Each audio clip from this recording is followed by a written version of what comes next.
Vous manquez de confiance, mais vous aimez dessiner. Alors, restez avec moi, vous êtes au bon endroit.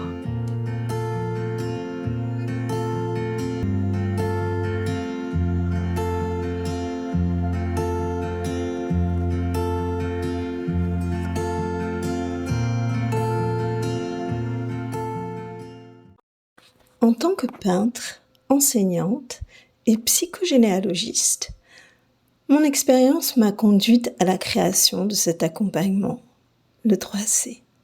J'ai créé cette méthode pour être heureux d'être soi, le carnet de confiance et de créativité.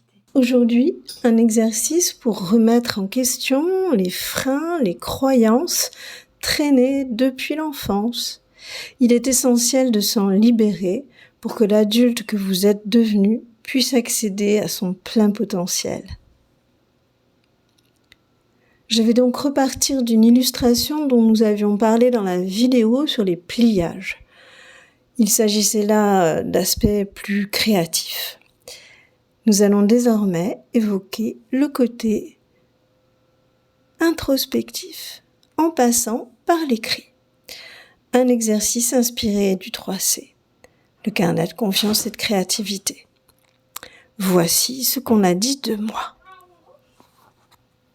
Une proposition qui peut être déclinée sur plusieurs pages et puis simplifiée, parce que là, ce sont encore une fois, sur le plan graphique, des choses assez sophistiquées, mais quand on veut vraiment se libérer, quand on veut vraiment écrire, eh bien, on peut faire des choses plus simples et mettre juste des petits rappels esthétiques de ci, de là, mais on n'est pas obligé de faire des choses aussi poussées.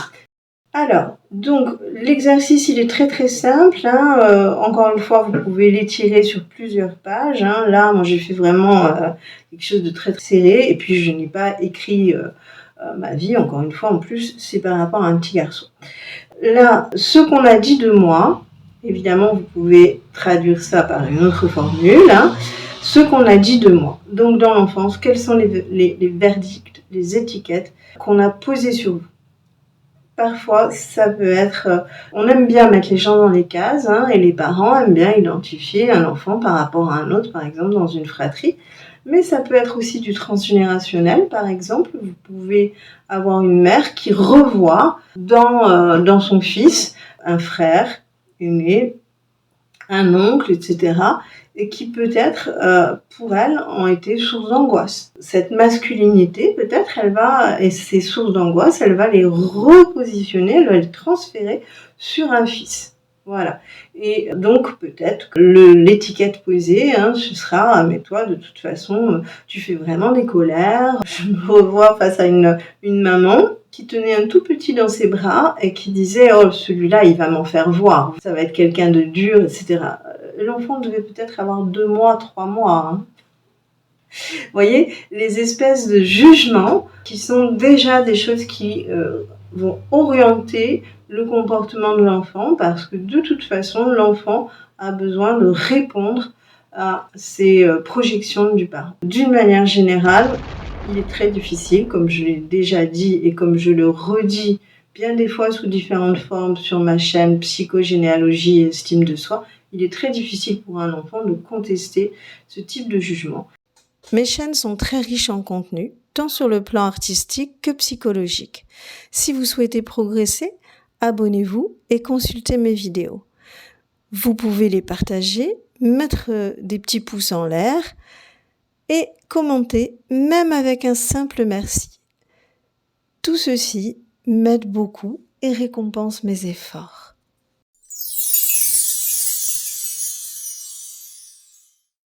Donc, première chose, on va lister les éléments, les formules qui sont sorties de la bouche de ces adultes qui étaient censés prendre soin de nous et qui parfois ont été très très positifs au demeurant, mais parfois ces formules nous ont collé à la peau et finalement nous ont créé une espèce d'identité.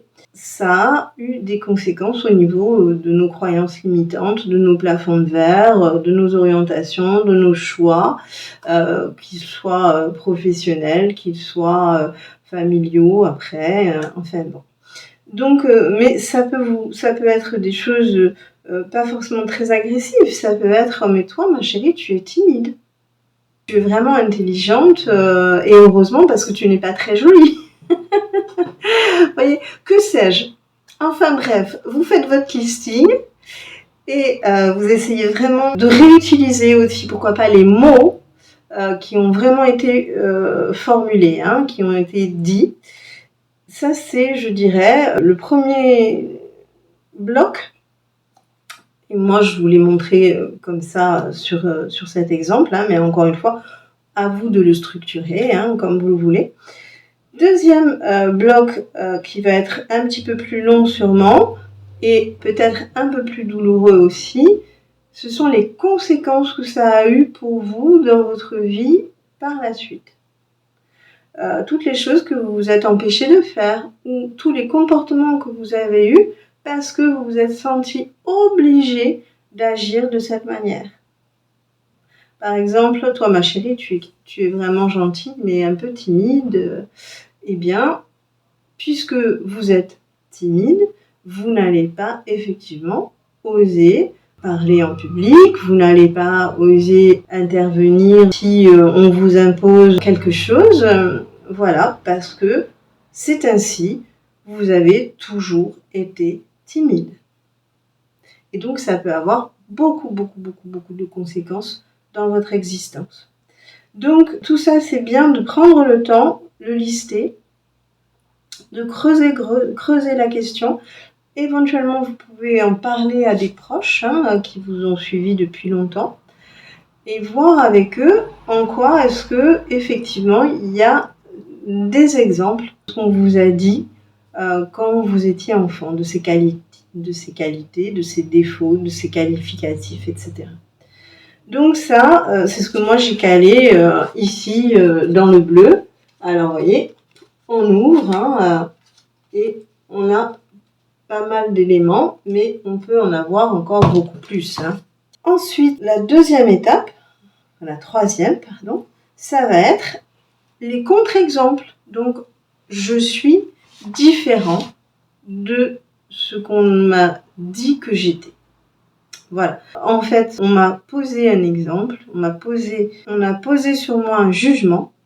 Et comme toujours, écoutez bien la langue des oiseaux, le jugement. Le jugement. D'accord?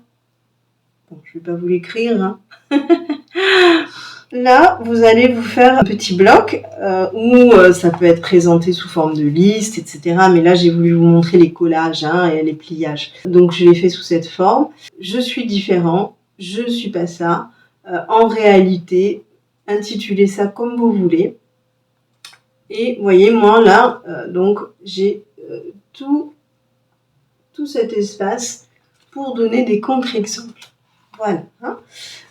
Donc, ça, c'est véritablement un exercice qui est intéressant pour revisiter sa pseudo-identité. Encore une fois, on est toujours extrêmement différent de cette identité avec ses différentes facettes, ces croyances qu'on a sur nous-mêmes, ce récit qu'on a entretenu. Et en réalité, si on veut bien le contester, en général, on s'aperçoit qu'il peut être très éloigné de qui on est vraiment et de ce qu'on peut faire vraiment. Voilà. Le but du jeu, c'est de vous permettre de vous ouvrir sur d'autres réalités et d'autres possibles. J'espère vous avoir apporté des petits éclairages. Je vous montre juste une autre possibilité par rapport à ces histoires de collage et d'ouverture. Pour vous procurer ma méthode, qui fera de vous un créatif confiant et talentueux, les liens sont dans la description. C'est un livre joyeux et plein d'outils géniaux pour seulement 12 €. Voilà. Eh bien, je vous laisse et je vous dis à très vite. Bien évidemment, je vous propose des accompagnements, en particulier à distance, ou des stages conviviaux sur le Pays Basque. Ce sont des offres rares et uniquement avec moi pour un suivi de qualité. Une vidéo explicative à la fin ou des liens dans la description. Je vous souhaite de très belles créations, une très belle rencontre avec vous-même et une métamorphose heureuse.